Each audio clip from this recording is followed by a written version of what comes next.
Welcome back to Kings of the North. Doug Lesmerises along with you. Big show today, some great guests.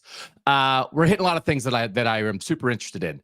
So I'm fired up for this show. We're going to start off with Mitch Harper, who it turns out I hadn't talked to Mitch before, is absolutely killing it covering BYU. He's awesome.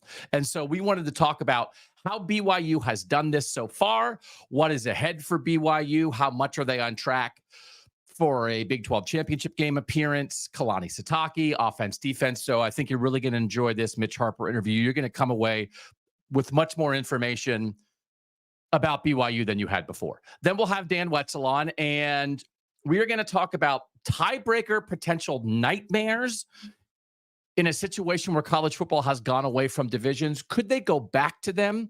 And then there's some stuff on a day where it's election day, and we're not talking about politics, but there are some Olympic sport coaches who have engaged a lobbying group to make their case for keeping Olympic sports going as we get toward paying players and what that means for smaller revenue sports. Dan and I will talk about that. And then also the idea that, what happens today on election day will have some effect on what's going to happen with the NCAA in Congress at a federal legislative level when it comes to all the things NCAA wants help with Congress with, right? Like paying players and are they employees or not, all that kind of stuff. Like not like for real.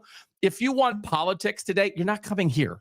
We want to be a respite. So, but it just, I think it's a little bit interesting for a scooch, just a scooch.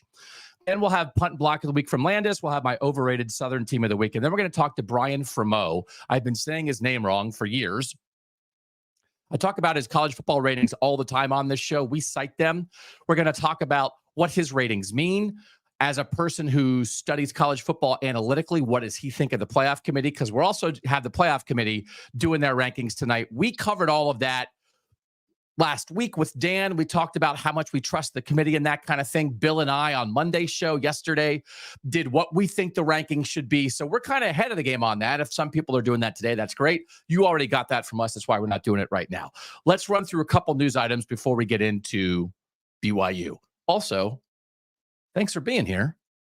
Give us a thumb, subscribe, turn on your notifications, tell a friend. We'd be nothing without you. Oregon injuries. Dan Lanning talked about this yesterday. The injuries to receiver Tez Johnson, he's great. And right guard Marcus Harper, he's been a huge part of settling their offensive line. Basically, Dan Lanning said they got hurt on Saturday. The injuries are not as bad as they looked then. He expects both back this year.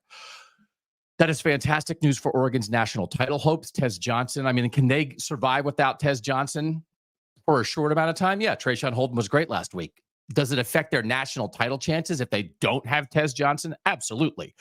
So I don't know that they need Tez Johnson much more before the playoff, but the idea that he will be back, he is going to be out, but that he will be back, fantastic news. So Dan Lanning told us that. Today on Tuesday, Nebraska, Matt Rule announced that Dana Holgorsen, former West Virginia coach, former Houston coach, is going to be a consultant for the Nebraska offense, which has not been great lately, which is like in the last 5 games is averaging 14 points a game. Marcus Satterfield, the offensive coordinator, said some stuff a couple weeks ago that like Nebraska fans didn't love. And there's what you say, and then there's what you do. And the offense for Nebraska has not been good enough. Now, part of that is a left tackle injury. Part of that is a freshman quarterback. We understand that, but I would not have been shocked, like, is Marcus Satterfield maybe in trouble? I mean, you just look at the results. You would have to think that's possible. And now to bring in a guy like Dana Holgorsen, part of the air raid system who's been around forever. He's just a consultant for now, but there might be some writing on the wall there. But also maybe it'll tick up the Nebraska offense a little bit the rest of this year, which makes 2 weeks from now, Nebraska USC may be super interesting because they're making even bigger changes. Lincoln Riley has fired himself. No, you can dream, can't you? Oh, Lincoln. Bambi. No, he got rid of Thumper. Can you imagine? Bambi's like, hey, little rabbit, you're my little friend. Get out, I'm blaming you. That's Miller Moss's Thumper. He got blamed. Bambi said, get out. I'm hanging out with Flower the skunk. Miller Moss in his last 5 games, as USC has gone 1-4, is 10 touchdowns, 7 picks. The only quarterback in the Power 4 who has thrown more picks over the last 5 weeks. I'm going to let you guess. You want to guess? Most picks in the Power 4 over the last 5 weeks. Dog mentality. Carson Beck. Maybe Kirby Smart will bench Carson Beck. Or maybe Kirby Smart actually might have like a little bit more integrity about this kind of thing than Lincoln Riley does. He's going to a Jaden Maeva, who is the transfer from UNLV, was a big-time recruit. Like, there's just a lot of stuff happening. Like, we're not talking about it today, but Julian Lewis, the 5-star quarterback who's been committed to USC for a long time, but has a relationship with some members of the Indiana staff, is visiting Indiana again this week. We are potentially on. There's a couple things in the North. Bryce Underwood, can Michigan flip him? He's a Michigan native, #1 player in this class, committed to LSU. Can Michigan go NIL crazy and flip him from LSU to Michigan? And could Indiana somehow flip Julian Lewis from USC to Indiana? We're doing like an emergency show if either of those things happen. So anyway, but what's happening right now is that USC is off this week, but Lincoln Riley, I guess he forgot how to whisper, right? I'm a quarterback whisperer. All my quarterbacks are... He can't whisper. Didn't work. Maybe Miller Boss can't hear whispers. I don't know. It didn't work. Oh, Lincoln, you're a genius. What happened? You're a genius. And you're benching your quarterback. Okay. Let's get to BYU. After BYU, we'll get into Dan. But prepare to be informed. I mentioned it the other day. You know, there's just some shows where you ask somebody about BYU and they're like, I don't know. And on this show, we don't want to do that. We want you to know about BYU, and Mitch Harper is going to help us do that right now on Kings of the North.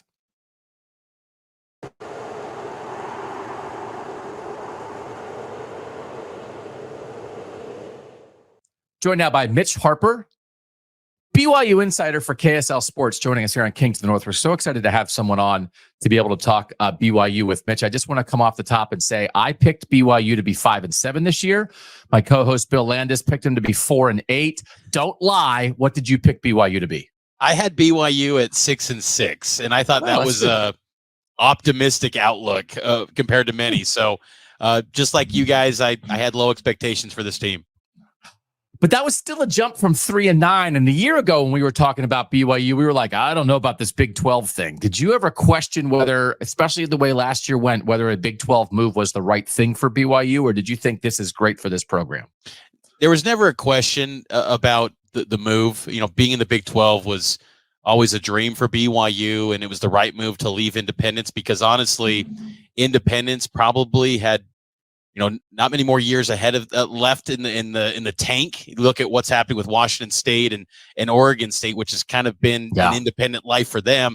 That would have been BYU had they still been on the path of independence. So going into the Big 12 was huge for them, but it was a little bit of a shock to the system because, you know, BYU in its previous existence in leagues, the WAC, the Mountain West, they were kind of always at the center of everything that the league consumed. Like they were a big talking point. And you know, BYU was just a thing in the Big 12 last year, and they were kind of an afterthought. And then you pair it up with a bunch of new faces from the transfer portal and a completely overhauled roster.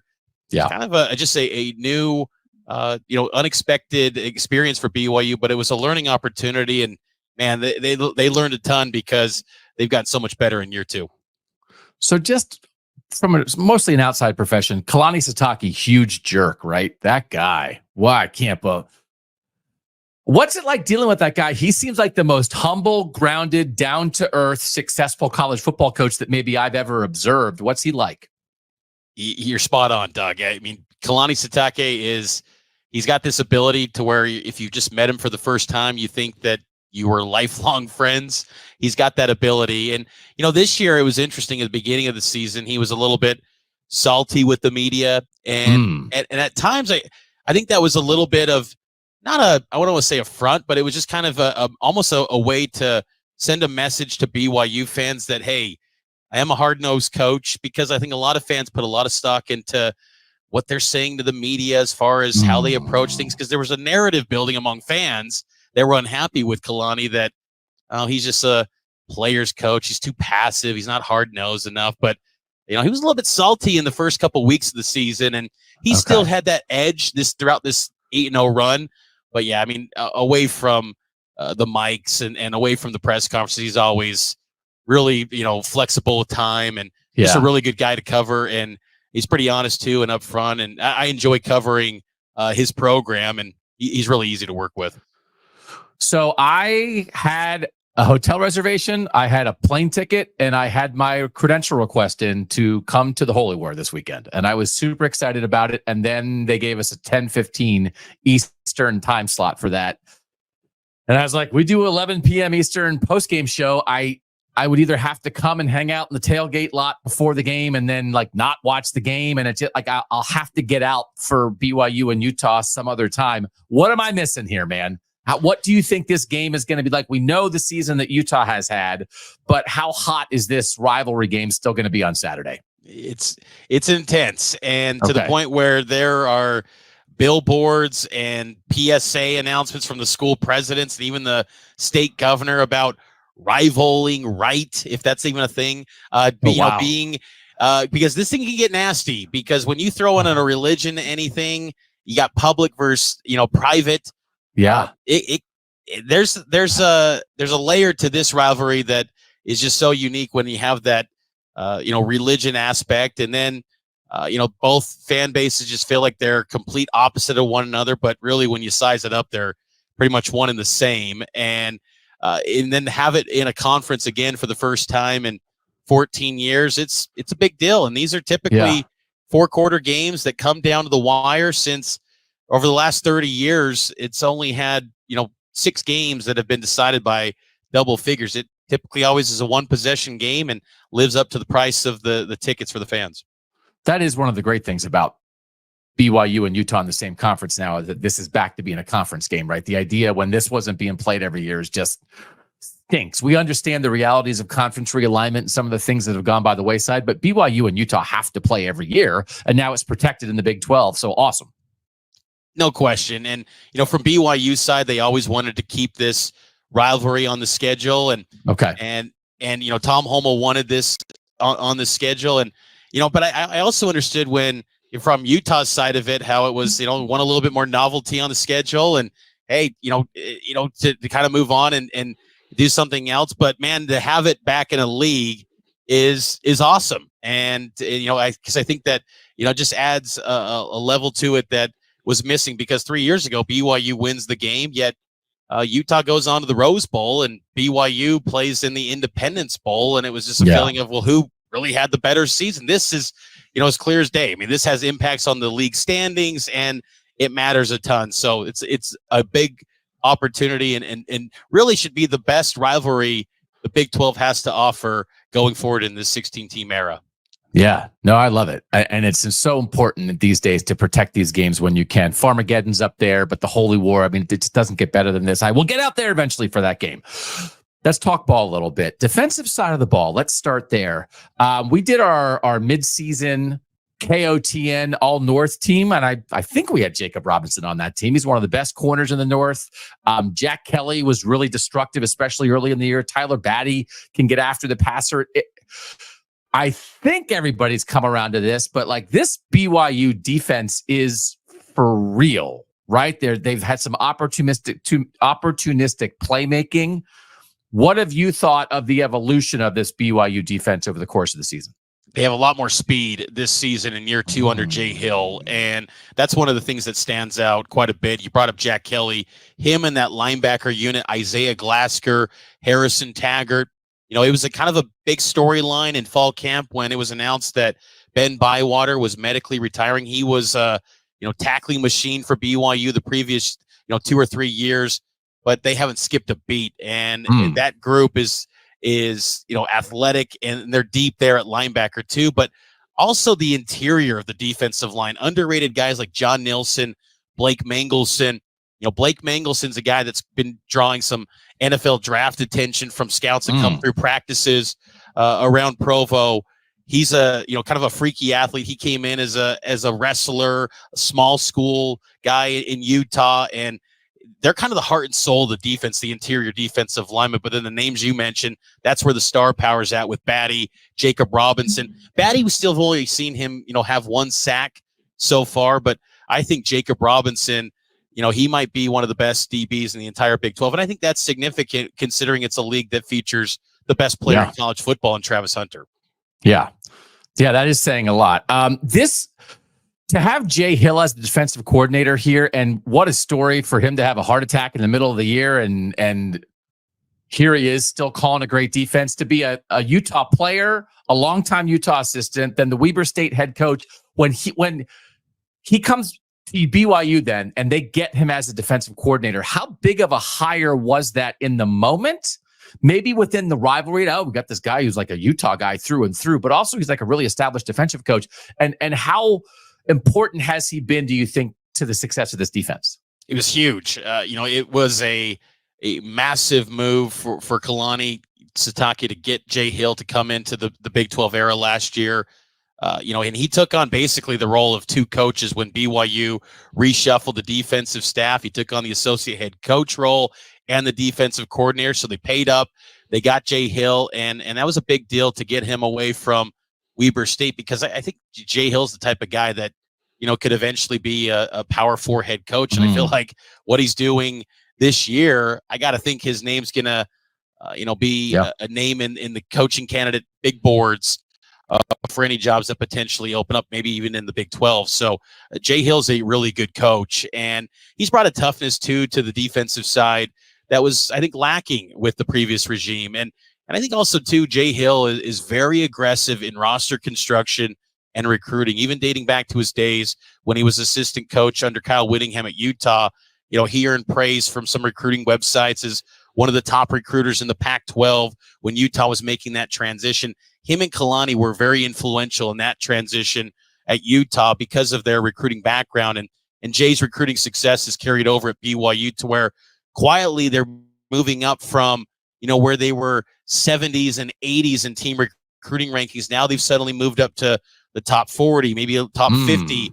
And you're seeing this jump. And I think a lot of that's with Jay Hill on the defensive side. He's brought a kind of a new, aggressive, relentless approach to the recruiting side of things that I think was missing a little bit at times when BYU was an independent program.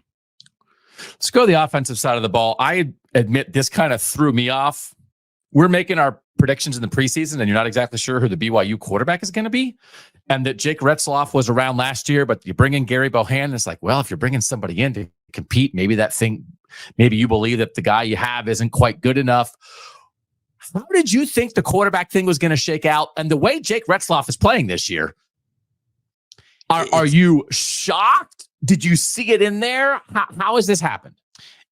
I always felt that Jake was the favorite to win the job, but there were stretches in fall camp where Gary Bohannon, pressed Jake Retzloff, and in the final 2 weeks of fall camp, Jake shined, and it kind of embodies what he has been this season, where when you doubt him, he just responds, and it almost makes him better. You've seen him kind of publicly acknowledge Vegas lines and spreads as motivation for this team.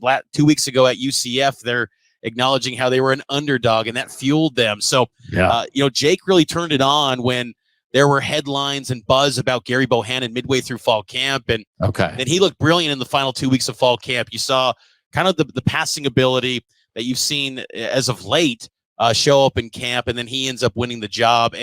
But to expect this level of success, no, I didn't see this coming, especially when you consider week 2, they struggled at SMU, and obviously SMU's become a great football team this year, but that was a messy game offensively for BYU, and you saw some of those disastrous mistakes that plagued Jake last season and caused the quarterback debate to begin with, and it was raising questions if he was going to be that QB1 moving forward, but he just continued to get better from there, and ever since, I think he's done a really great job, and he's got this team believing that no matter the circumstances, they can find a way to win. That Oklahoma State game, that was a huge moment, I think, for that team to put together a 2-minute drill, move down the field. He has that big run, and then he connects with Darius Lassiter for the touchdown.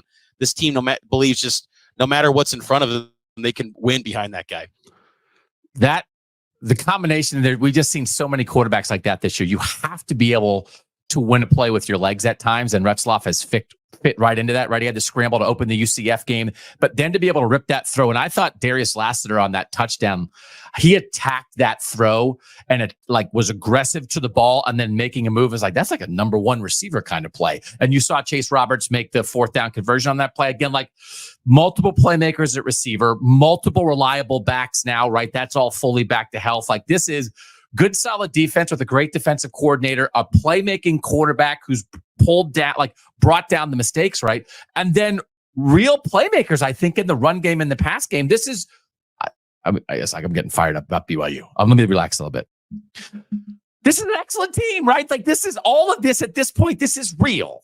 If anybody is waiting to say like, I don't know, this is all real. And by the way, they have 2 top 25 wins, which a lot of teams in the country do not have. Absolutely. This is a good football team, and they were built on roster retention. They pretty much ran it all back from last season. And, that was one of the big, reasons for the success this year. And you brought up the run game. I think that's one of the positive developments in the past 2 games for BYU is the emergence of LJ Martin. There was always this feeling that he has star potential, and he was always viewed as the RB1, but injuries limited him in the offseason, in player ran practices, and then early in the season when he suffered the ankle injury against SMU, he dealt with the shoulder in the player ran practices in the summertime. So that was the kind of the setbacks for him. And he even admitted that there were some doubts creeped in from the ankle about if he could get back to form, and he's looked great. He's got 5 touchdowns in 5 game appearances this season for BYU, and I think that he's going to be a really good ball carrier down the stretch, and he hasn't taken many hits. And Kalani Sitake noted that he's 100% going into this Utah game, and they're going to rely on him early and often. He's kind of a tone setter for this team that's had a lot of success in opening drives and really setting the tone in many of these games this season. And I think the offensive line too has been a huge surprise. Last year, Kalani Sitake was publicly criticizing that group. He was pretty candid about the coaching and the personnel, how they were basically whiffing in games.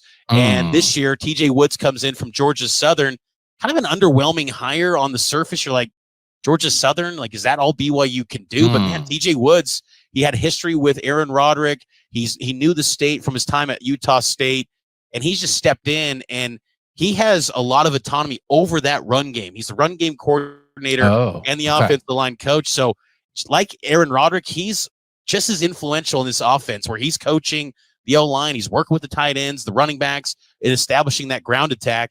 And he's done a great job. And you're seeing players like Caleb Etienne, a left tackle who Mike Gundy once benched, and then he transfers to BYU, 6'8", 325. He's playing some fantastic football on the blind side for Jake Retzloff, and Braden Keim, a right tackle. Coaches at BYU feel like he could be an NFL guy as well. He's like a freaky athlete type. He was once a tight end. So BYU is getting great production from their offensive line, and that's really kind of the foundation of it all right now. And we talked about it a lot on this show. Braden Keim, tackle of the year against SMU to save that touchdown on the pick six. That was a huge play by that dude. All right. So you can tell me if you hate this. Please be honest. But I've been making this comparison a lot between this year's BYU team and 2022 TCU, which is, okay, maybe if you don't know how exactly good they are, if you want to doubt them, whatever, here's what happened. TCU made the national title game and their quarterback made it to New York for the Heisman ceremony. So those are just facts, brother. Hate that comparison? Are we headed toward that maybe? I think that comparison is fair and it's valid. I think between BYU and TCU, I don't know if Jake's going to be a Heisman finalist. I mean, it depends. I guess if the Heisman, I think it would require 13-0. It would require 13-0 and showing out a little bit in the Big 12 title game and maybe some other crazy stuff. But we've seen it. Like I'm open to it. I'm open to it. I agree, and I think that BYU, they're just, and they're unlike TCU though. They're soundly beating teams, and TCU had a stretch there where I think they beat Oklahoma convincingly in Fort Worth, and that really kind of catapulted them. But then they had a bunch of close calls late in the season. BYU had that one against Oklahoma State that was similar in many respects to the close call TCU had. I remember that Baylor one particularly that running the field goal on. Yeah. Right. And so there is some similarities but I think a lot of it too is, that you had a lot of returning continuity and you had maybe some uncertainty at quarterback. TCU had that. So I see the parallels for sure. And I think that what's exciting this year for BYU is that unlike a couple of years ago, you're seeing the gap close a bit with transfer portal and NIL and maybe BYU can really make a run in this playoff. I think that, the Big 12 is a solid football league. I think, if Oklahoma State's the worst team, I mean, BYU got a full dose of their best stuff in that game in mid-October. And when Oklahoma State plays well, they can be a capable football team that can give some teams some headaches. So it's a good league, and BYU is going to be tested if they get into that playoff. So I like the comparison. I think it's fair. A couple of weeks back, Brady Quinn and that Fox team, when they rolled into town, he drew that comparison too. And I agree. Okay. I think it's fair. I think it's valid. Last one before we let you go, Mitch. And again, you can find Mitch's work with KSL Sports. Find him on the internet. Like it is excellent coverage of a fascinating football team. Is there a game left in the Final Four that really jumps out at you as the game? Like, this is where BYU really has to be careful, or is it pretty much, hey man, if they do what they do and be who they've been, they're going 12-0 and going to the Big 12 title game? I think it's the latter. I think if BYU plays to their ability, they're going to the Big 12 title and probably the playoff. I mean, the Utah game is one where because that one, the rivalry, the cliches of, throw the records out. And I think that game too does have the potential for a hangover, win or lose. So that following week against Kansas, is there a big letdown spot? But I just think what's fascinating about BYU is when you look at trends and maybe, gambling trends and things like that, where you'd say 2 time zones or night game, day game, whatever it is, trends that have shown BYU historically does not play well in these sort of spots. They always deliver. They always have an answer. And this team just has kind of like a magic touch to it, but they're a very good football team. It's not a fluke. They've got good personnel. They've got depth too. And I think what's also noteworthy here is that they're relatively healthy outside of Cody Epps and Connor Pay. And Connor Pay could be a guy that's back for that November 16th game against Kansas. Outside of those two, they're pretty healthy right now. And I think that's a big thing for BYU heading down the stretch. And they've had an opportunity in these 8 games, about 5 of them, to give snaps to, second and third team guys. And so if they are digging into the depth later in the season, those guys have gotten game reps and they feel pretty good about that group. So I think though, ultimately, if BYU plays their ball, they're going to be an undefeated football team at the end of this year. And then I do think I've been able to, a lot of talk about like how many will the Big 12 get in. I think if BYU gets there 12-0, win or lose, they should be in. I mean, obviously win and you're the 3 or 4 seed, but even like to have that kind of year that they've had, I mean, they would, I think, absolutely learn a spot either way. It'd be great to win. Mitch Harper, you're awesome at it, man. Thank you for joining us here on Kings of the North. This is a great team to follow. It feels like there's a lot of excitement with this team, but also with a guy like Kalani Sitake running the show, like this is a team you can believe in. There's a lot of substance to this team too, but just like enough sizzle to like really keep you interested. Because if you flip on the TV, you have a chance to see Jake Retzloff doing something crazy and be like, I can't believe that guy just did that. Now here comes Darius Lasser making a play, and here comes a 4th down conversion, and this is what they do.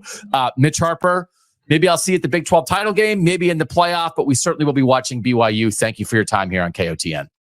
Doug, thanks for having me on. Hope to do this again down the road. And yeah, I would love to cross paths in person, and should be a fun ride for BYU this season. How good is that guy? Man, I love it when you reach out to somebody and they turn out to be a great guest. Really informative about BYU. Before we get to Dan Wetzel, just to reset really quickly, it's not down to a 3-team race in the Big 12, but there's clearly 3 ahead, right? BYU is undefeated in the Big 12, and Colorado and Iowa State each have 1 loss in the Big 12. So we can show the graphic, Mike. What's left for these teams? BYU 5-0 is at Utah, home against Kansas, at Arizona State, and then home against Houston. That Arizona State game, I do think is there have been enough upsets in the Big 12 that you have to be on alert. Arizona State 6-2, they're 4-0 at home.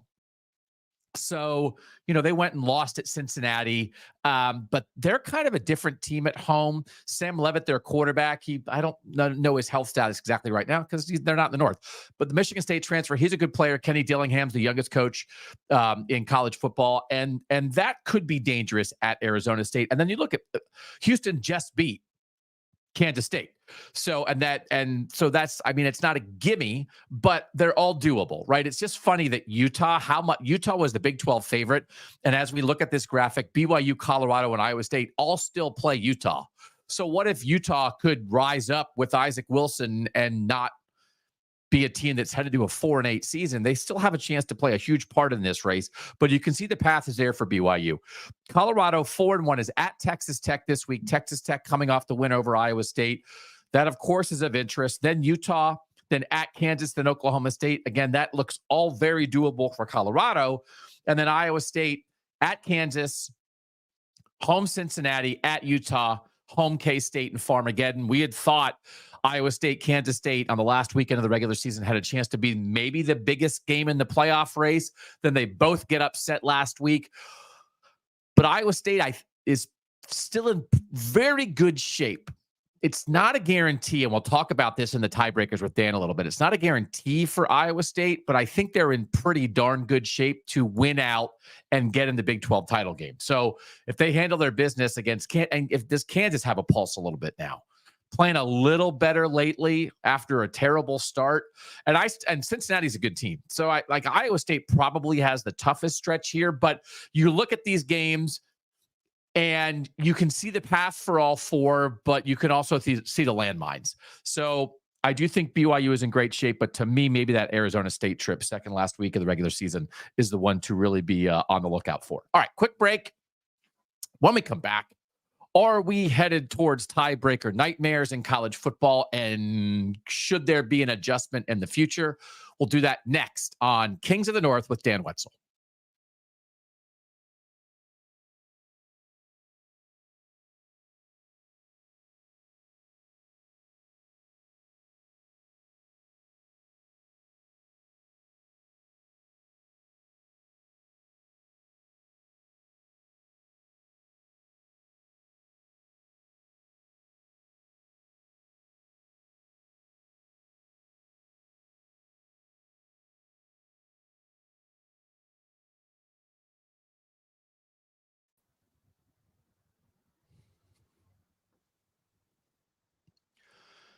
Back on Kings of the North, just seeing in the chat real quick, Steve is saying that he thinks Kansas will beat one of those three teams because Kansas plays all three too.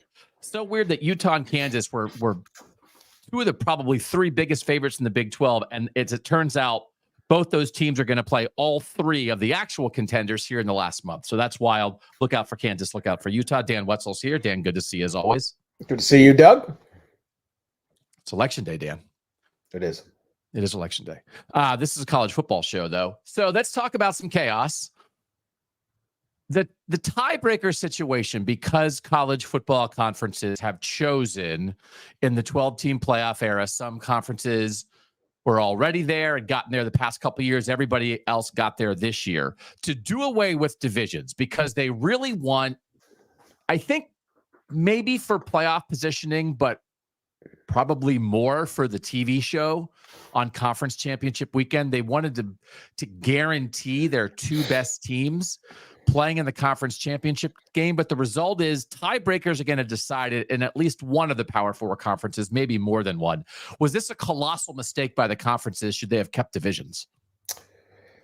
This is tough. Nobody likes tiebreakers, but nobody wants to see the Big Ten West ruined this. Just say that. Yeah, just say the Big Ten West ruined it. Nobody wants Purdue and Iowa in the Big Ten championship game against Ohio State or Michigan when you could have Ohio State and Michigan and Penn State and Oregon against each other there. That's what the Big Ten West did this to us, and it told us how bad it can get.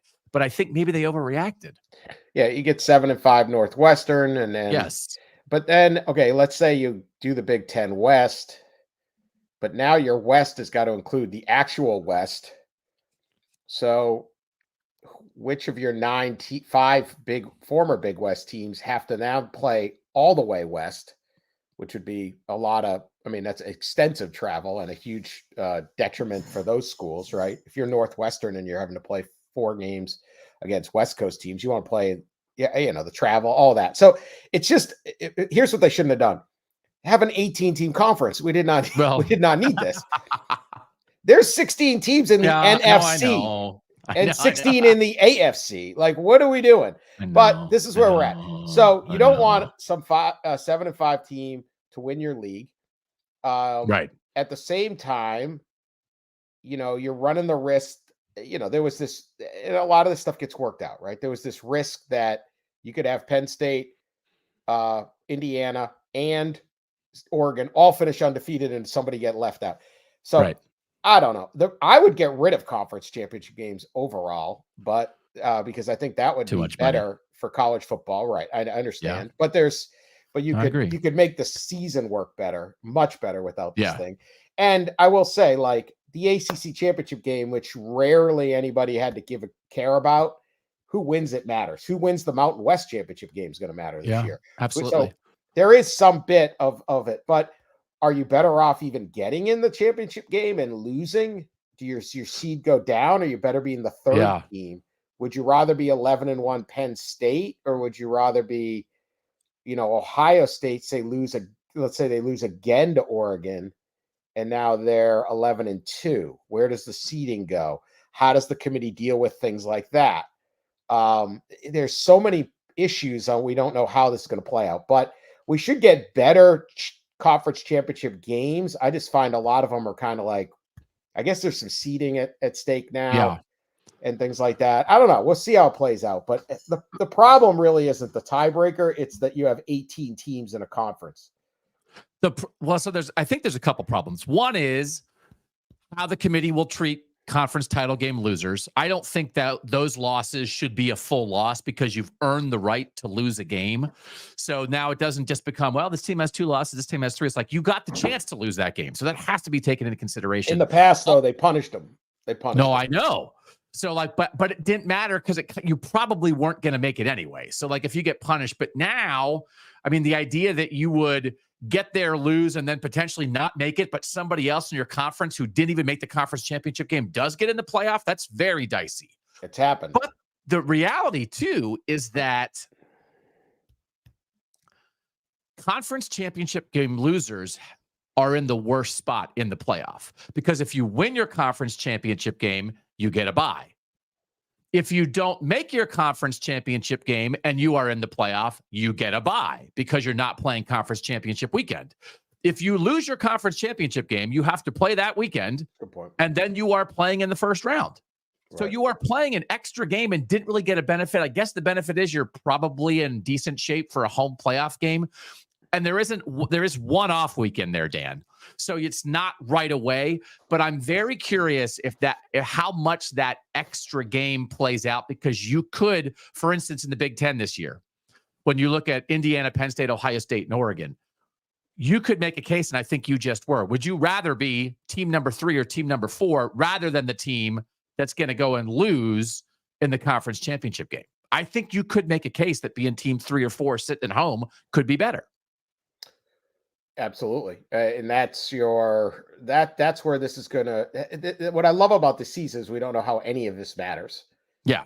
And so like you're saying, in the past, it shouldn't hurt that you got to play a 13th game, but it did. Like a couple of years ago, right. I wrote this column intellectually.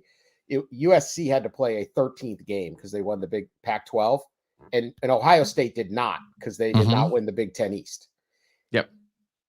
If your rankings after 12 games are USC above Ohio State, then they should be still that way after 13 games. After one team plays 13, you shouldn't be punished at the end of the race for having to run another mile. Right. But USC lost and they were out. Yes. Right? And and Ohio State was in. And I got it. Everyone was like, no, they got 2 losses. They got 2 losses because they play 13th game, right?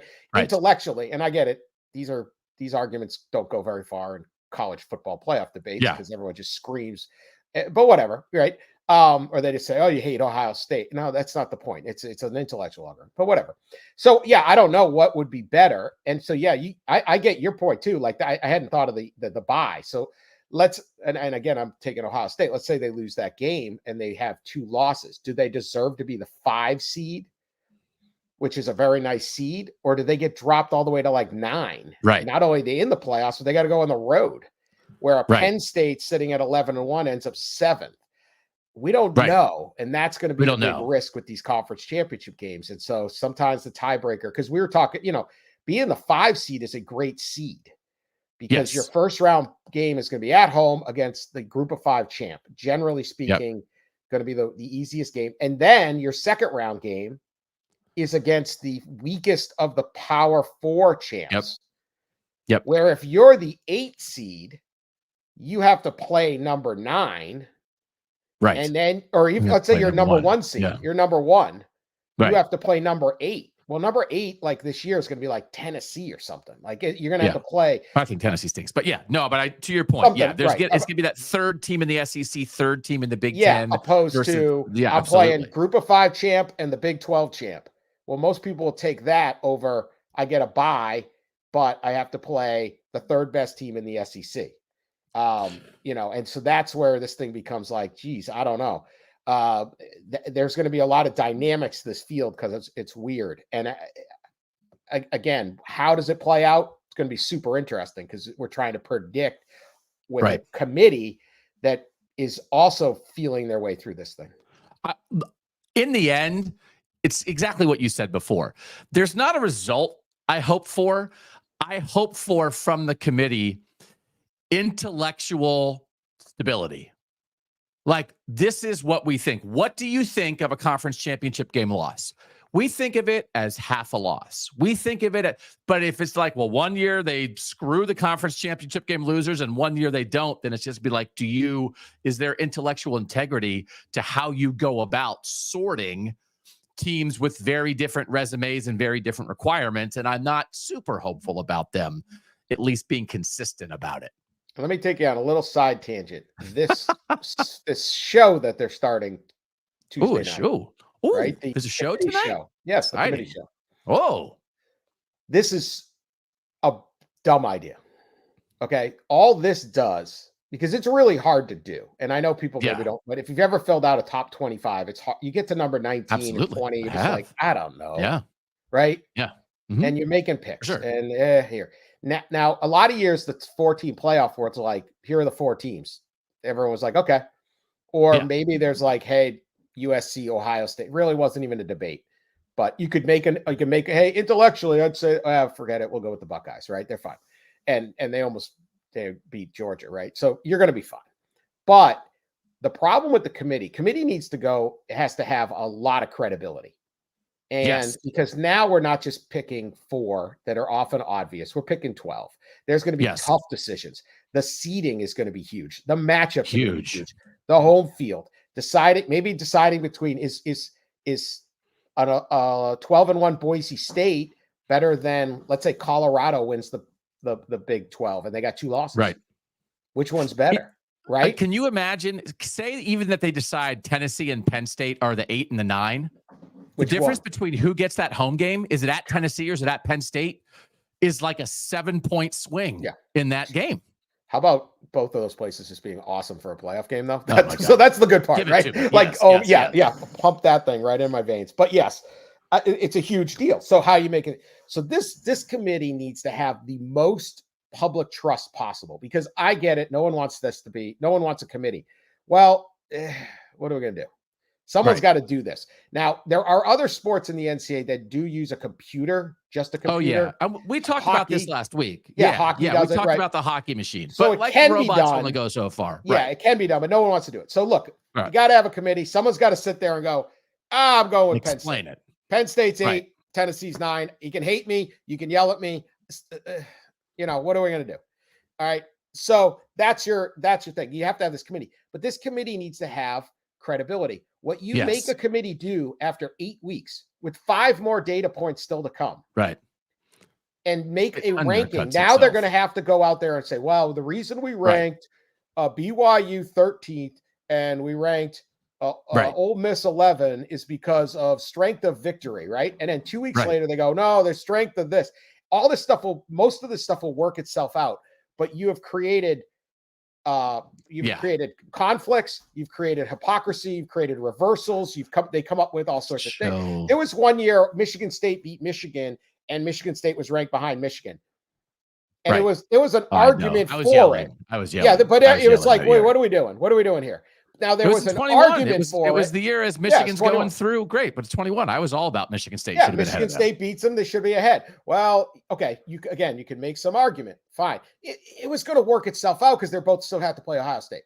Right. So, or they would meet back up in the championship game or whatever it was that year. Right. However it was going down, it was going to be fine. But they undermined themselves because all of a sudden Michigan State's behind, and everyone goes, well, they just want the bigger brand. And it might not be true, but it chips away. So this show is going to chip away at their credibility for 5 consecutive weeks. And the public will think less and less of the committee when it actually has to make a decision. And so why do they do this? Just for a little ratings bump on Tuesday nights. That is not worth it. We understand that TV runs college football, but it's the games. It's not the rankings show that should run college football. Let's talk about, there's one specific conference that is the most tiebreaker-ish hellscape. The ACC has a chance to really be okay because SMU and Miami are both undefeated right now. Yep. Pitt and Clemson each have one ACC loss. They play each other in a couple weeks. So SMU and Miami could solve a lot of problems here. The Big Ten could wind up okay. Oregon and Indiana are both undefeated. Ohio State and Penn State each have one loss. It turns out Ohio State's playing all 3 of those teams. So if it's probably going to be Oregon versus the Indiana-Ohio State winner, which is pretty clean. Not too bad. The Big 12, we've talked about it. I want to ask your opinion about this type of tie-breaking because everybody has kind of the same tiebreakers, Dan. It's like number one's head-to-head. It's like, of course, number one's head-to-head. That's not even a tiebreaker. What happens when you really get messy? It basically is common opponents, and it starts off with your group of common opponents. And then if you're still like, maybe you've all beaten the same common opponents, then it comes down to the best common opponent. And here's something like this. You said people hate tiebreakers. I think this is what they hate. In the Big 12, BYU's undefeated. Iowa State and Colorado each have one loss. The common opponents for Colorado and Iowa State, right? They're going to wind up with 7 common opponents. But what could really determine it, Dan, if both those teams win out, okay? If both Colorado and Iowa State win out, they will each finish with 1 conference loss. Colorado's will be to Kansas State, and Iowa State's will be to Texas Tech. If they both win out, the opposite team will have a win over those teams, okay? So the common opponents would be equal. So now you would go to best common opponent at what might determine in this situation, what would determine whether Colorado or Iowa State goes to the Big 12 title game is whether Kansas State or Texas Tech finishes higher in the Big 12 standings. Right. Who is the best common opponent? If the best common opponent's Kansas State, then Iowa State would have beaten Kansas State and Colorado didn't. If the best common opponent is Texas Tech, then that's who Iowa State would have lost to Texas Tech, but Colorado would have beaten Texas Tech. This is, again, if everything goes as we're saying. Like that kind of thing, where all of a sudden these random games that Texas Tech and Kansas State are playing down the stretch against other teams, which one of them gets upset in a game like that determines your conference title game. When you say people hate tiebreakers, that's what they hate. I think there might be a way to avoid that kind of thing, because doesn't that sound terrible to you? Be good for the TV ratings, I guess, because people will be watching to see, all of a sudden, this matters because this is game, something like right. that. I mean, this is after that, you're down to the Sports Source Analytics, or my favorite, coin toss, which will be fantastic. You get to coin toss. Now we're back with like the Big Ten in the Rose Bowl in 1960. Friday Night Lights or whatever. Yeah, Friday Night Lights, right? They went to like a truck stop and had a 3-way coin. Never watched it. Did I watch it? It was in the book. I read it. I was in the book. No, I read the book. They had a 3-way coin toss.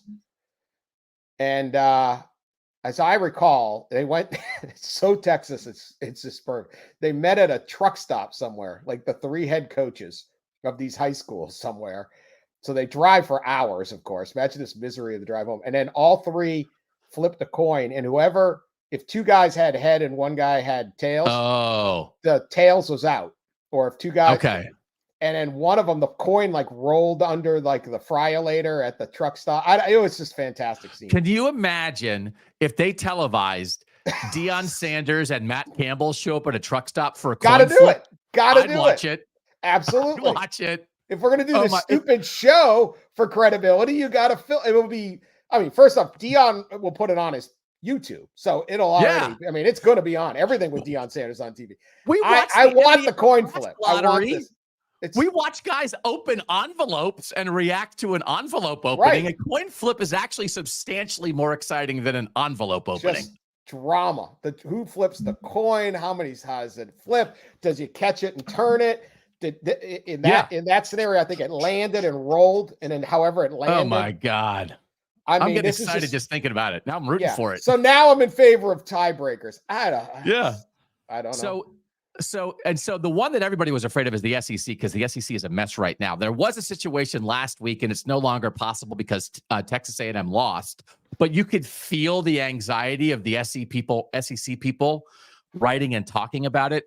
There had previously been a scenario where Texas A&M, Texas, Georgia, and LSU could all have finished tied for first in the SEC with one conference loss, and the tiebreakers would have sent Texas A&M and LSU, and that you would have had the giant brands of Georgia and Texas tied for first not going. Now, the fact that Texas and A&M got upset, that's off the board. It still could be a mess, but that's the fallacy, Dan.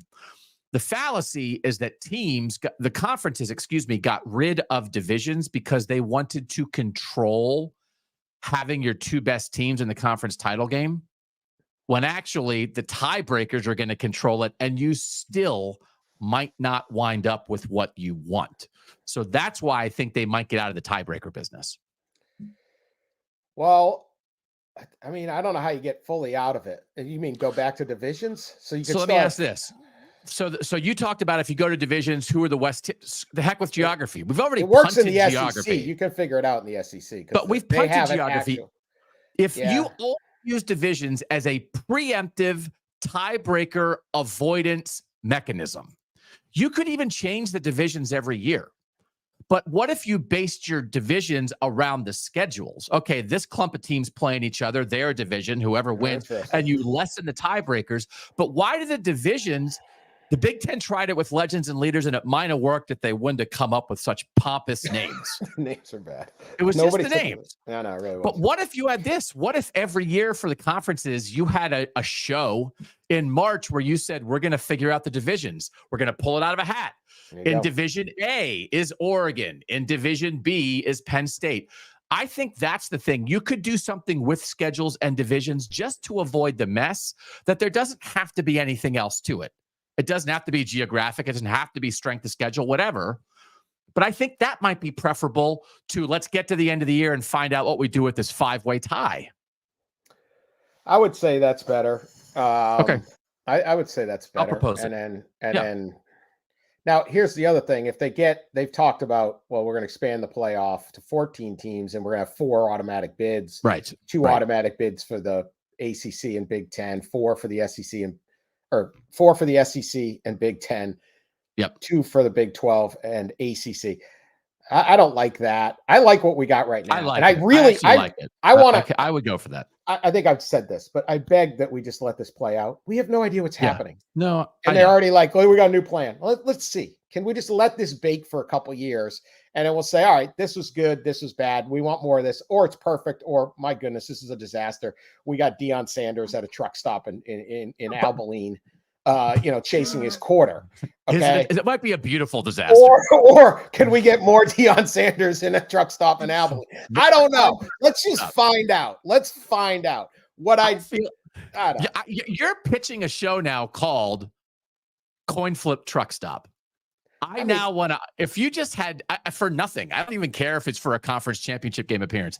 I just want to see people at a truck stop at a parking lot flipping a coin. How about this? We do this. We have like, you do the coin flip behind the scenes, okay, and like it's got to be secure. It's a legit coin flip. Then you come out with, then you have this like in recruiting day. Yeah. Oh. And they put that hat, throw it away, and then they put the other hat on, or then they rip open and they have like their little sister come up with a new hat. I love it. Love it. See, now we're just making content. We just want a piece of the pie when everybody finally does this. We'll host it on Kings of the North. Totally here for it.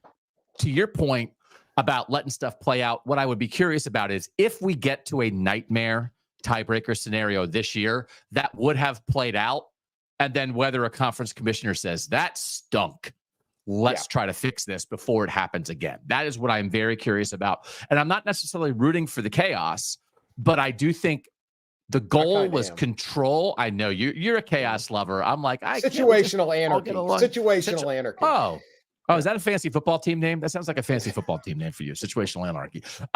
So I'm curious to see if we get to a nightmare tiebreaker scenario, whether that causes anyone to enact change. Quickly on this, because it is election day. College football, Olympic sport coaches have engaged a lobbying firm to say, like, hey, keep funding our sports. I do think we've had a funding conversation before. One of the other parts of this is your colleague at Yahoo Sports, Ross Dellinger, wrote a story for today about how this election and what happens with the House, with the Senate, with the presidential race will have some influence on what happens with college sports, particularly as it comes to our players going to be viewed as employees or not employees, the House settlement, how's that going to break down, whether the paying of the players, whether Title IX implications will help govern that or not.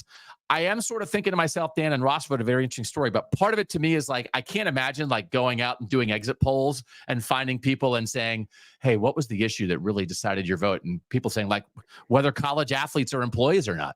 It's the number one thing on my mind today. So I understand that it's important, but it's also like the 173rd most important thing happening in this election. So part of me is like, I don't know, whatever happens in college football happens in college football. Not for me, Doug. It was the only issue. I was a single issue voter here in the battleground state of Michigan. I don't know. Yeah. Well, first off, no one can tell me exactly what would happen if because there's a lot to it. Let's not get into political philosophies of but there's a lot to this thing that's way more confusing than Democrats will say this, Republicans will say this, because I've talked to a lot of these guys too, and they're like, well, I don't know about restraint. And at the end of the day, there's a thing called the Sherman Antitrust Act, and it's been around. Might have heard of it. Is that named for William Tecumseh Sherman? Do you know, or is it just like Steve Sherman? I don't know who the Sherman is in that. Do you know? I don't, but okay. I think it was 1910. That seems like a thing that you would know. You're a very smart guy. I'm not going to know. I have no shot at that. Well, whatever. But you think that still exists? They propose a lot of stuff. In charge. Yeah, and then they're like, well, we'll just get the politicians to override that. It's like, good luck. I don't know what's going to happen, but it's very interesting. Yeah, but yes, everyone's lobbying for their whole. It's very very funny or very interesting, right? Well, we got to treat now everyone's out for themselves, right?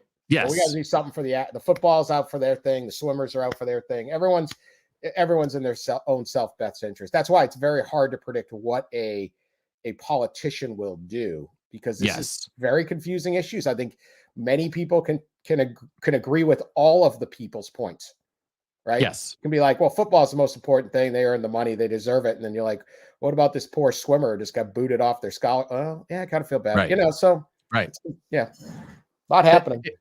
There's right. I mean, generally speaking, Republicans may be more pro-business. Generally speaking, Democrats may be more pro-worker. And so that comes into, are you a little more likely to side with the NCAA, or are you a little more likely to side with athletes' rights? But I would also contend, that the sport of football is the most unifying thing in America right now. It's the thing that people of all political parties, of all races, of all ages, of all genders, everybody loves football. And then also, I don't know that deciding this, to your point, it also was a point for bipartisan opportunities to work together, because it's not so staunchly left and right, not so staunchly Democrat and Republican that you would say, well, I definitely think this about how to sort all this out. I think there's a lot of room for people to like cross the aisles or find a middle ground. Because you also have free market and government regulation. Yes. So you have these two things. And so that's why it all gets meshed up here. But it's very uncertain what will happen. And also when a lot of the a lot of the the initial lobbying was like, we have to do something about this NIL and all that. It's going to ruin college sports and all this. It's going to ruin college football. It has not ruined college football. Okay. Right. College football is booming. It's absolutely Right. booming. And it's not ruined the competitive balance. It's like a lot of what they initially lobbied. I've had this conversation with politicians, like, these guys came in and told me one thing and none of it has turned true. Right. And it's like, yes. So what are we doing here? But yeah, you have Title IX and you have the fate of I think what you're trying to get to is the Olympic sports roster limits, right? These roster limits, right now there's, you have a Big Ten women's soccer team might have 38 players on it. Now, many of them are not getting any scholarship money. They're going to cut that roster to 26 total. Right. Well, there's 10, 12 kids that aren't going to have a spot on a team. Do they transfer down? Incoming recruits. I was talking to a parent the other day of a high-level girls soccer player, women's soccer recruit, and she's committed, but they're not sure what happens when this gets, like, will they have that scholarship pulled in the next, and it's very agonizing for these families that did absolutely nothing wrong. Right. Like, and then they're like, well, is that spot going to be there or not? Because the coach is saying yes, but they're looking at it going, why would that be there? So there's a lot of uncertainty and transition going on right now. And I understand the uncertainty, but it does feel like individually, which is what you said initially on this topic, is, to be honest, it's just everybody looking out for themselves. Right. So if you're on a rowing team, you don't want to lose rowing scholarships. If you're on a soccer team, you don't want to lose soccer scholarships. If you're a soccer player or a soccer coach or a rower or a rowing coach. But when you think about like the larger contribution to society, the larger contribution to the university, how much interest there is, how much money all this stuff makes, certainly there is a part of me, Dan, that's like, well, for a long time, there's been a heck of a lot more soccer scholarships than there have been violin scholarships, I think. And so maybe if we get back to, neither soccer nor violin is football. So maybe that's just where we are, and it's been a good run. I don't mean to be dismissive of that, but when it's so self-interested, and I have self-interest too. I want people to watch this show. For me, self-interest is great, but it's not a great argument. And when you hire a lobbying firm, it's like, well, why is this needed? It's like, well, because I don't want to lose my job as a fencing coach. It's like, is there anything else that I can lobby? Not really. What does fencing do for America? What does fencing do for society? You can still have a fencing team. It maybe is just going to have like a volunteer coach, and people are going to do it at a club level for fun. Doesn't mean you're not allowed to. You're just not going to make money doing it. Absolutely. It's hard for me to get past that. Absolutely. Because look at, if let's take, we're using Ohio State. Ohio State's the biggest athletic department, right? Like 200. Most sports, most athletes, 100, and they've got 1,000 athletes. I don't know what their endowment is as a university, billions, or whatever. This is a very big institution. So right now, the athletic department is self-funded. Okay, and what they're saying is, now that we have to pay some of the players and all this stuff, we're not going to be able to do. I actually don't know what Ohio State is saying, so I don't want to say it's Ohio State. Let's take a school like Ohio State. They are talking about cutting Olympic sports for sure. Ohio State. Let's just call it something else. Okay, for sure. And they're saying, look, we can't fund all these things, and then everyone's saying, well, that's not fair. Well, if the university really values all of those Olympic teams, they have enough money to fund them. The university, if they want to raise student prices, they can do it. If they want to offer scholarships to volleyball players and things like that, they can, or they can offer volleyball players to engineers and things like that. This is the choices a school makes. For 50 years, that choice has been solely put on the football players. The football players and the men's basketball, and to a degree, a certain here or there, other sports, maybe some women's basketball, maybe some wrestling makes a little money. But for the most part, there's two sports that make any money, and one of them makes the overwhelming. The football team never had a choice. They were just told, you're funding all these other kids. And that's how the system works. And now the players are like, well, when did we agree to that deal? And they're going, well, if you don't, there'll be no team. Well, that's not the football team's job. That's the priority of a university. So some schools have, like Auburn University is a big athletic department, right? Not really. It only has 16 teams. Harvard has more teams. Stanford has more teams. There's more percentage of athletes at their university at Harvard and Yale than Auburn and Alabama. And Mm. so it's what's your value? If you sit there and say, we think it's really important to have a squash team, you have a squash team. If you don't, Right. you don't. And that can play down to softball and swimming and all that. Is club Sure. sports the future? Do we really need gold-plated facilities? Do we If need you our don't make softball money, team if you traveling aren't to Washington? profitable, yeah. Right. Why are wouldn't we be better if you're the Michigan State softball team just playing Yes. teams in the area, even if it's Notre Dame's not in our conference, we can't play them, or Right. Western Michigan, they're not in our conference, we can't play that. Sure, you can. Just get on a bus, go play some softball, Right. come back. You don't need to be going out to LA and Oregon and Rutgers and all this stuff. So a lot of this stuff, we have a bizarro system that no one would create. Yes. And now they're trying to preserve it. And common sense wise, if you will get politicians to go, wait a minute, this is a little ugly, this is tough, but we just got to rip the Band-Aid off here. Yeah. And certainly you need to still provide opportunities under Title IX so that it's not just football players and that's it, but to be as expansive as it has been for decades across the board for all these sports that were never making money, to be holding on to that at all costs. It really is the self-interests that are holding on to that. And I don't know how far that's going to get you, no matter what lobbying firm you are hiring. A lot of lobbying going on. Oh, you're going to get lobbied by the other side. That's the thing. Yes. Right. So yeah, because the other side is So because then at the same time you say, okay, I think we need to preserve this. We need to preserve this Olympic sport, and then someone else sits there and says, well, I think that Will Howard deserves a cut of the. He deserves a stipend for, and you go, well, yeah, that makes sense too. Right. Where are we? So much. Yeah. All right. He's Dan Wetzel. You can find him writing at Yahoo Sports. You can find him talking on the College Football Enquirer. And Dan, I've been catching up on our friend Stephen Godfrey's podcast, Who Killed College Football, and I heard you on there. You were talking on there. Great pod. That's a great. Very interesting. Yes. Yeah, very interesting. All right, Dan, we'll see you back here next Tuesday. We appreciate the visit. And coming up next on KOTN, Block of the Week, Punt of the Week with Bill Landis.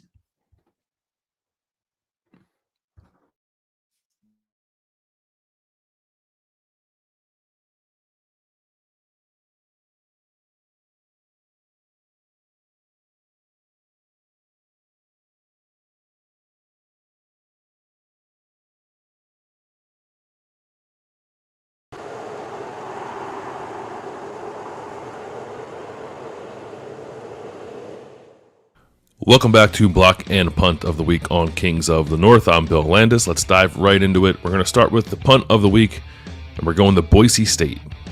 This is James Ferguson Reynolds from Boise State, and he gets Punt of the Week because I'm not sure I've ever seen a punter do this before. We have, of course, a former Australian rules football player out of Pro Kick Australia. He gets pressure, pump block from San Diego State. He rolls to his left, and then he kicks it still with his right foot. That's it's the wrong foot, man. He kicked it with the wrong foot, and he still gets a 43-yard punt out of it on a nice roll. Here it is again. Rolling to his left, kick with the right foot. Unbelievable.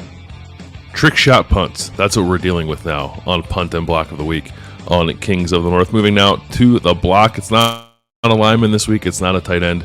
It is both of Ohio State's starting running backs, Travion Henderson and Quinshon Judkins, in their game against Penn State.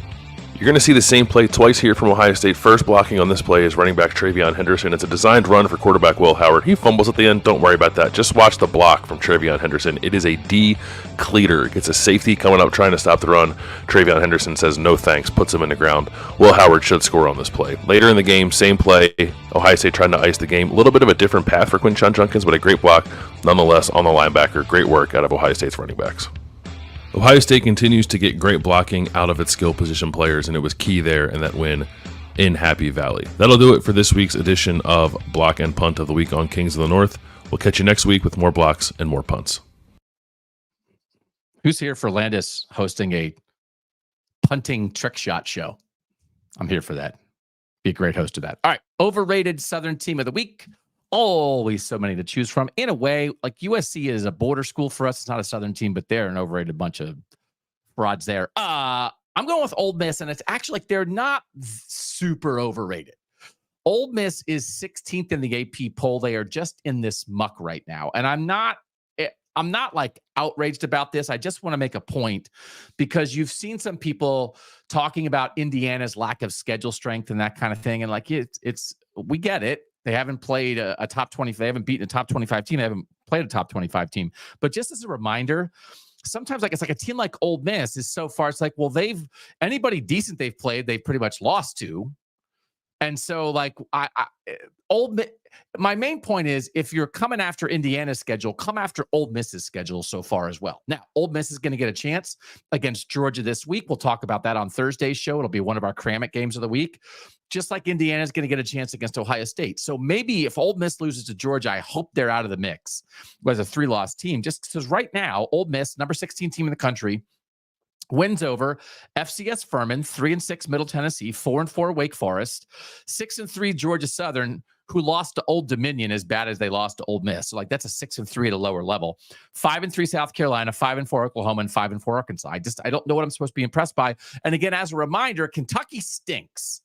So just like for everybody in the SEC who's been propped up by various things against Kentucky beat Ole Miss in the last 4 games. Kentucky has gone on a 4-game losing streak to Vanderbilt, Florida, Auburn, and Tennessee. Auburn stinks. Florida's a mess. Like there's nothing like what there was a time when people were trying to sell you that Ole Miss loses to Kentucky. Kentucky's better than you think. They've lost every game they played since then. I just want the conversation to be equitable. So when you're coming for Indiana, just make sure you're coming for teams like Ole Miss.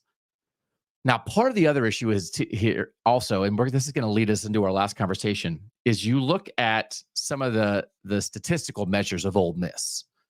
And you have to acknowledge the stats. You can't just ignore the ones you dislike and embrace the ones you do like. I mean, you can, and I do it.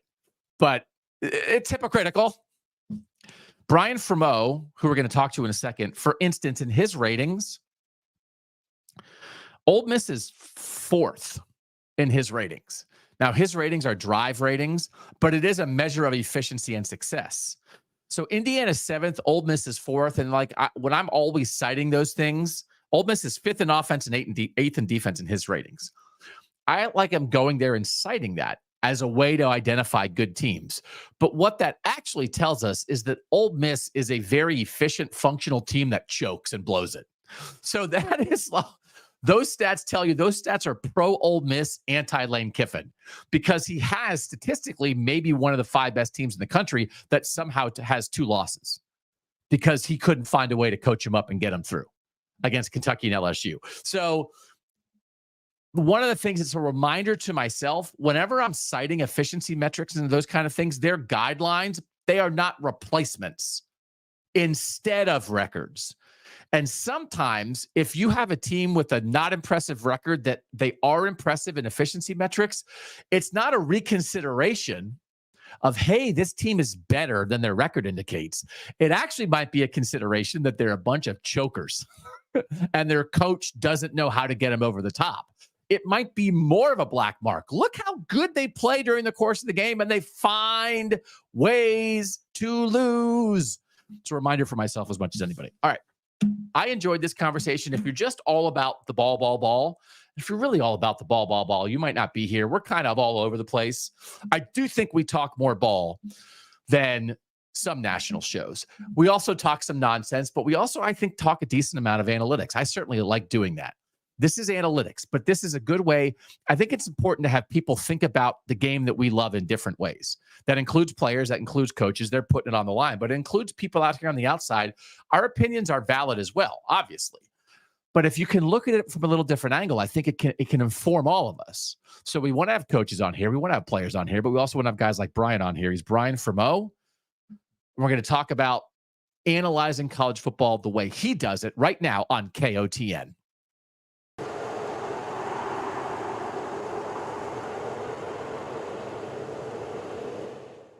Joined now by Brian Fremeau from bcftoys.com. Brian, we'll be calling you Brian Fremeau for like 3 years. I've been doing this. I apologize.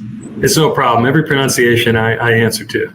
Yeah. Okay. He's Brian F. And we love citing your stats, Brian. So I was like, man, we talk about you so much on the show. I thought, well, what if we actually talk to the person who actually does this? So Brian, before we get into your numbers and why you do them and what you think they mean about college football, and then I do want to ask you a little bit about, for instance, how the playoff committee works. And as somebody who works with college football numbers, if you like how the playoff committee takes numbers into account, what do you do? How did you get started creating bcftoys.com, where you do this college football math? Yeah, thanks, Doug. I've been working with college football data initially as a hobbyist, and I guess it still is kind of the thing I can't put down, because I like viewing the game this way. But I collect possession by possession data in all FBS games. I started doing it I grew up a Notre Dame fan. There's a Notre Dame game way back in 2002 that I point to as my origin story, because everything went haywire for the Irish, and I was trying to figure out what went wrong, and I decided to collect some data to win some arguments and figure things out with my brothers and dad while watching that game. I collect the results of every drive. Every team basically you get the same number of opportunities with the ball as your opponent does, and what you do with them, how you move the ball, how you move it into scoring range, how do you take advantage of those. I measure the success of that, what your expectation is at the start of the drive, what you produce at the end of the drive. Put all of that together, and it produces an overall FEI ranking, my Fremeau Efficiency Index rankings that I use as my main published data on how teams stack up against one another. I use it for everything from game projections to figuring out whether the strength of your individual units, offense, defense, and special teams. And it's sort of just a great way as a fan to learn a bit more about the game for myself, and a lot of people have latched onto it over the years. So sounds like your audience included. Oh, I forced it on them whether they wanted it or not, because I love it. It's so much better than raw stats, right? It's so much better than yards per game and even points per game. And especially early on, that is so valuable to me. Like that's a fair statement, right? To say, okay, this team is third in the country in yards per game, but that doesn't take opponent adjusted stuff into it. There's a lot of other things. This is much better to me. You agree with that, of course. Yeah, that's sort of how I got started too. Like the box score 20 years ago was totally unsatisfactory to me. It was telling me one story of the game, but what I watched, and especially the back and forth of field position, doesn't really get captured in the box score. And so that's really sort of what motivated me to start collecting it in the first place. And then I would start to uncover some truths that I didn't realize. The value of starting field position makes intuitive sense. You're going to score more when you start closer to the end zone, but how much more? And how successful are teams when they move into certain sectors of the field? That's something that I was only able to kind of help answer once I was collecting the data myself. And I started as a fan of one team, trying to isolate on Notre Dame's success, but over time it was, how does this fit into the context of the whole FBS? And then learning that drive success is actually a more repeatable data point, a more it's kind of sticky data point than things like play-by-play success. At least that's what I've come to understand. And so I find that to be a bit more reliable. It's more generic in some ways than play success. I can't isolate on individual player contributions the way some other folks who do that play level work do. I'm really measuring the success of a unit versus another unit. But there's 22 people doing something on the field, and the drive data tells a more clearer picture of what teams are best suited to not just score this possession, but what are they going to do the next possession? What are they going to do the next game? I just have found that to be pretty reliable data. So like, for instance, like success rate, which is a stat that people use sometimes, that's play to play, right? Where you're talking drive to drive. Exactly. It doesn't mean, and frankly, they're doing different things. I mean, Bill Connolly, who does great work for ESPN, and he and I have been colleagues of sorts ever since we found one another through Football Outsiders 15 years ago. He and I kick around. Your system's measuring one thing, mine's measuring something else. There's some value to seeing the differences, frankly. When he, I, and others maybe point out different outliers, but in my case, and partly I started doing drive data because it was the easiest thing for me to collect. I was doing it by hand 20 years ago and filling up a notebook, which didn't make a whole lot of sense in terms of time management, but it was the way I kind of better understood what I was really after and what to do with that data when people were more interested in sharing it themselves. And as a result, you are now a millionaire thanks to your innovation. That's right. I don't make $1 million doing this. Frankly, I do it for fun these days. I wrote for Football Outsiders for a number of years as an outlet, and certainly grew a bit of an audience through it. But I was telling a colleague the other day that I would do this probably if I had zero audience. I think I'm more interested in just seeing what the numbers spit out. So it's a fun thing to do regardless. And again, it helps me better understand the results of a given weekend. I don't have a chance to watch every game at all, but I do kind of quote unquote watch it through the spreadsheets. I mean, that's a very much watch the game nerd kind of answer, but like it lets me see what were the patterns of the game. How, you know, what were the turning points? Because I am looking at every possession. It's a data set that I can get my head wrapped around. Whereas every play in every game is not something that I would have the time to look at every play and kind of review it. I do have the ability to do that with possessions, and that's another, again, it's a more tangible way to grab a hold of what happened last weekend and what might happen this coming weekend. Well, I'll do this a lot on the show. I'll say, oh, I can't believe this game. Look what this team did in the second half. Punt, fumble, punt, stopped on downs, punt. That's what you're doing mathematically. But I find that valuable. That tells you something. Oh, look at this. This team in the first half went touchdown, punt, touchdown. Yeah. Right? Like this is what you are just doing that for everybody in a condensed fashion and then assigning a numerical value to it, which is, I think any college football fan would understand that is a very valuable shorthand, but meaningful way to look at the sport. Absolutely. And the other thing, and this is what I sort of saw as a fan watching from the stands when I started to work with this data, was I had a better eye on how many possessions are likely to happen over when we're in the middle of the third quarter, and how many opportunities might there still be. Because I'm paying attention to the possession flow, I just seem to sort of pick up a better sense of what those decision points ought to be. When a go for it decision was maybe more risky than not, or how, you know, we're teams down by 17, that requires 3 possessions to catch up. Are you going to get the ball 3 more times? Are you going to get it 5 more times? You don't know those things because the flow of the game could, you know, change on a dime, but you do get a better sense of possession counts when you're studying the data like I have been doing. I do think, and the thing that I think is true in this, it comes out in the wash, because I've had you bookmarked for years. You've helped me as an AP voter. You've helped me as a podcaster. I've cited you constantly. But by the end of the year, the best teams are near the tops of your rankings. Like it's like it's like to figure out, oh, is this a valuable way to do it? There are a couple outliers here and there, but for the most part, it equates.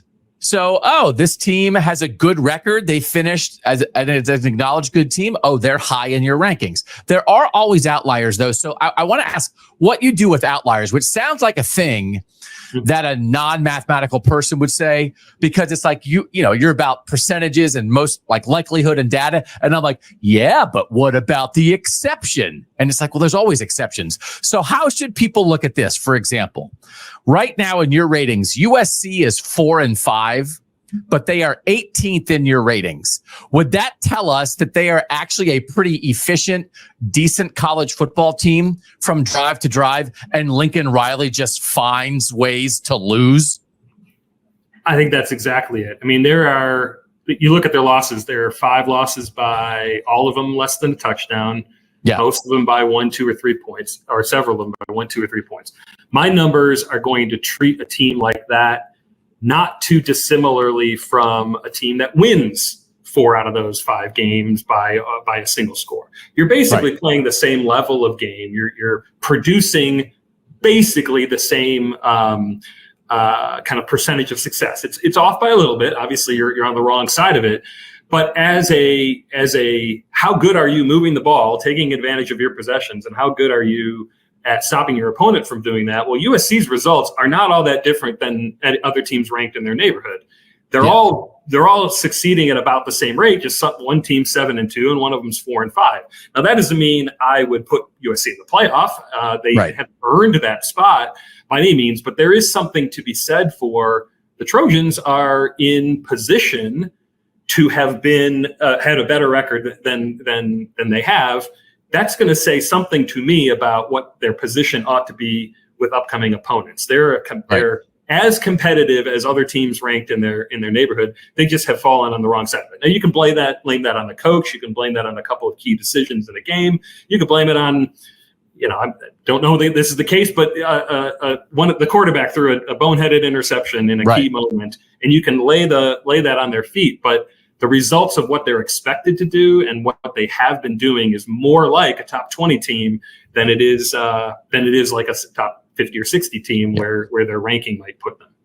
I would choose to lay it on the coach. Just me. Yeah. I would say there's a multi-million-dollar coach who's finding ways to lose. There's two main things I want to get to before we get out of here, Brian. One is, I would imagine from the mathematical perspective, we're already dealing with such small data sets in college football, and that they're really, especially in the portal era, and much less so than in professional sports, not as much carryover from year to year. When you think about what Michigan and Washington were last year and what they are this year, when you think about what Indiana was last year and what Indiana is this year. But I know from following you on Twitter, there has to be some built-in previous season data, especially early in the year, and that dissipates over the course of a season.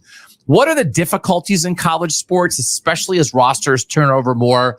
And is there a point in the season when you really maybe start to feel great about your data because maybe enough of the previous season stuff is gone? Yeah, there's an art to that as much as there is a science in my mind. Like, I don't know that like you suggested, I'm starting with preseason data that's based off of previous year results as its core data point. That doesn't mean every team is consistent year after year, but when you have 134 teams, a whole bunch of them are relatively consistent year to year. Right. And the deviations from that are going to show up somewhat early in the season, and you adjust accordingly. Florida State has dropped like a rock in my rankings from week one, and Indiana has been on a skyrocket. Those are good examples of teams that my preseason ratings were not equipped to measure, but by a few weeks into the season, the adjustments had begun to certainly be made, and certainly by this time in the year, we're heading into week 11. I haven't evaporated all of the preseason influence, but we're down to like 10 to 15%, depending on how many games you played. So yes, there needs to be some adjustment as you go, but the how far you dial that lever back and how much you react to an individual week's game is something that I don't want to overreact to, and the numbers have shown me that it's not wise to overreact to. I'm like, you could at the start of the year, you could say, you got blown out in one game, and you're going to put all your chips in that was meaningful. But what I found is that the betting markets, as an example, might overcorrect for that, and the more steady perspective might be a more valuable approach to perceiving the strength of that team. I use Washington as an example this year. I don't think that they've been lighting the world on fire by any means. I probably had them higher ranked at the start of the year than most because my numbers didn't adjust to their presumed completely wiped out roster and wiped out coaching staff. They're going to fall all the way down. I'm treating their last few years of success as the starting point and the primary starting point for my expectations. I was higher on them and probably a bit too high. But if I started way too low, I probably would have missed out on some of Washington's success this year because they have been a bit more like their 5-year average than they have been totally unlike last year, or totally unlike or completely rebuilt team. And I think those examples, and there's a lot of them, I'm going to be wrong on some teams. Again, there's 134 of them. If my numbers are in a good place on the bulk of them, then I'm feeling good about it. And by year's end, like you were saying, I feel really good about my numbers reflecting what had happened, as good as anybody else's system. I think some systems are designed to predict the national championship game and be forward thinking a bit more than mine is. My system is built to say, does this measure up to what we just saw? Does this reflect the past? Doesn't mean it's going to have gotten retroactively every game right, but it describes the quality of the teams over time, I think, as well as anyone. And it's a reliable starting point for the next year. The last few years especially are a reliable starting point. And that's what I've been doing for 15 years plus, and we'll keep doing it. This is bcftoys.com. It's been bookmarked in my tab for college football stats for a decade plus. And I look at it, Brian. I mean, I certainly look at it like, it's like one of those, is it updated yet? Do we have the numbers yet? Like after every week, I'm very eager to see what has happened. So the last thing I want to ask you, we're doing this interview knowing that on Tuesday night, we're going to have the college football playoff rankings come out for the first time from the committee. We had previously in the BCS world and the BS world in some ways been in a situation where computer rankings themselves were a straight part of it. There was a human component, but the computer component was separate. Now I know I've done a mock committee there. There are a million statistical things that the committee has access to, but it's humans processing that data. There is not a direct data part of it. Do you think there should be? Do you think the committee, from what you have gleaned, what they've talked about, what results they've come out with, are they interpreting smart data the right way? As someone who analyzes the sport like this, what do you think of our playoff system right now? I don't hate it. I'll start with that. Like college football, that's good. Whenever you start with "I don't hate it," that's a plus. We've already cleared a bar. I have not participated in the. I know there are mock committee sessions. I haven't done that, but I've read about when people who have participated in that and written about it. I've written what their experience was, some of the data that they talk about that was in use, and I have some excitement about that data being a great tool. And I also have a lot of trepidation and skepticism about whether it's being used well. And so I do think as an analyst, I mean, this isn't even like a self-promotion thing. I really think the committee should have one or two spots that are wonks in the room. And whether those folks are on par with as far as voting members or committee deciders, or just people who are not just there to hand over a spreadsheet and let you figure it out, but they're there to help sort out the kinds of conversations that are presumably happening. I would like someone to have basically the data BS meter in the room to say, you're quoting yard stats or you're quoting some stats that really aren't meaningful. You should look at this. And that feels like an analytical voice that's well-versed in not just, systems like mine, but really like the breadth of data that could be in the room ought to be, a guiding light. Now, I don't think, and this is where I've hemmed and hawed about it in my own mind, I don't think we should have a computer just simply spit out the numbers and that's just it. There could be some objective value to that, but there's a lot of, I don't even trust my own numbers to say this is what I think the playoff field should be. I think my numbers are a good guidepost to how I might think about teams relative to one another, but I'm not sure that I would straight pick the top 4 or 12 in the case of the new playoff system right off the bat. I think there's some value to debating the merits of best and most accomplished and most deserving.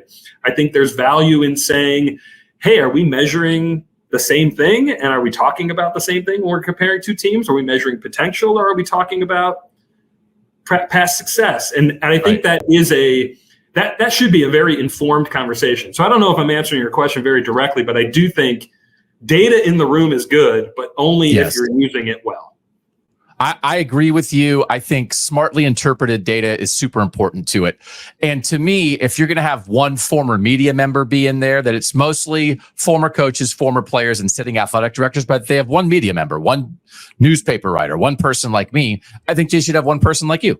I think there should be one data expert in there, and that rotates just like everything else. I think that would be very reasonable, because the best way to do that is to have people who love the sport, respect the sport, and then analyze the sport from different perspectives. Exactly. And so I think to have somebody in there, and to your point, to be able to point out, all right, we have a book of stats, but let's have somebody who's a valued equal member saying, well, actually, in my esteemed opinion, this stat matters more than this stat, and this stat matters more than this stat, which I think they are lacking. So we'll keep cajoling for that. Try to get. Would you do it? If I call them and say Brian will do it, He's at Let's Notre go Dame. together, Doug. I'm in. Okay. I'm in. Yeah. The one thing, there's on. one thing that concerns me most about the way data is apparently presented in that room is that there is, not to criticize Sports Source Analytics as doing poor work, but I think Sports Source Analytics is the data supplier to the committee. Yeah. They are supplying numbers to the committee. There is a ranking set of numbers that they're basing strength of schedule numbers off of. There's the fact that that's cloaked in mystery bothers me. Like that ought to be very public information. This is the data the committee is looking at. This is where it comes from. This is what it means. And the fact that there are sheets that a committee member is looking at that are kind of color coded based on what's good and what's bad is like a data influence that feels like it might be putting a thumb on a scale in the wrong way. And I only know that from the stuff I've read from other people. Yes, I haven't that's true, experienced myself, so I'm speaking a little bit out of class on that. But I suspect that in addition to there not being a wonk in the room to help kind of keep people straight, there might actually be some data in the room that's doing some influencing, unintended influencing that is problematic, and that's what I'm worried about. That might currently be happening. Yeah, because even to your point, you have all different kinds of people who do strength of schedule, and they're not all the same. Exactly. So what are you valuing to create a strength of schedule? And if you have a thumb on the scale for the SEC because you think everybody in the SEC is great, all of a sudden their strength of schedule go up, and that matters. So it's all well said. You're a great candidate. We'll get you on. And Notre Dame will say you can get a couple extra vacation days. Awesome. Brian Fremeau, if you are a college football fan, if you're watching this show, you care about college football, bookmark bcftoys.com and just go to it a couple times a week, just like I do. There's overall ratings, there's offensive and defensive. You hear them cited on this show all the time, but I'm just looking up Brian's work and you can do the same thing. So Brian, it's great to finally get to talk to you. Thank you for all the free work over the years. Maybe I'll send you a birthday card with $5 in it. You can go get a cup of coffee for all the math work that you've done to help bozos like me. But I think it's a really helpful, valuable way to help people understand and love their sport even more.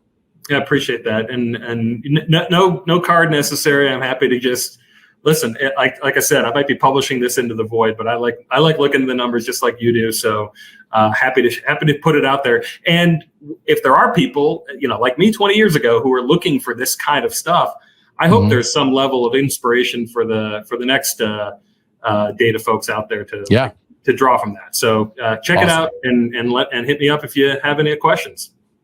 Brian Fremeau from bcftoys.com. Thanks so much for joining us here on Kings of the North. Thanks, Doug. All right, 3 awesome guests today. So thanks to Dan Wetzel for joining us here every Tuesday. Thanks to Mitch Harper for breaking down BYU for us. We are just super interested in that team. And they are going to play. They can beat somebody in the playoff too. Like if they get there, they're not just going to show up and be like, they were a nice little underdog story. They have a chance to do something there. So glad we got to have that BYU conversation again. Thanks to Brian for breaking everything down from a math standpoint.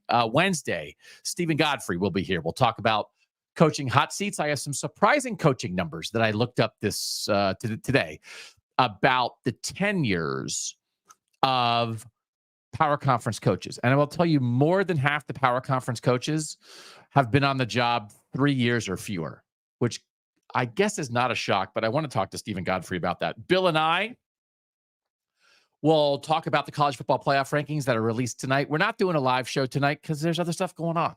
And I don't want to pretend college football really mattered. I don't want to pretend that it's the only thing going on. So if it wasn't election night, maybe we would do a live show tonight, but it is election night, so we're not going to. So we want to have that conversation with you guys. We'll do that on Wednesday, and then we'll do what you watching, what you eating, what you thinking. Plus, we'll talk about Maction. Maction also starts tonight. Man, there's a lot going on. Maction starts tonight. That's the midweek MAC conference games, but they also have some games tomorrow. We'll sort of talk about where Maction is, why people love it, the good and bad about it, because we've stolen from Maction to talk about Section. So now we want to talk about Maction. We'll do that on the Wednesday show. So thanks as always to our producer, Mike Urstowski, for making us look good and sound good. For now, I am Doug Lesmerises, and that was Kings of the North.